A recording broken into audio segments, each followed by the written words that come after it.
तो गाइस आज मैं बनाने जा रही हूँ चने के दाल सोयाबीन बड़ी। ये तेल डाल दिया कढ़ाई के अंदर।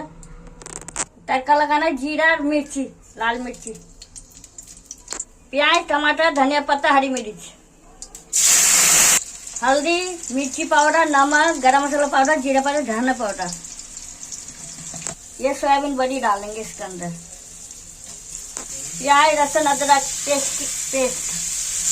ये चने का दाल उबाल कर रखा मैंने, अब इसके अंदर डाल दिया सोयाबीन को। हेलो गाइस, मेरे सोयाबीन चने का दाल बन चुकी है। लाइक करो, सब्सक्राइब करो, शेयर करो।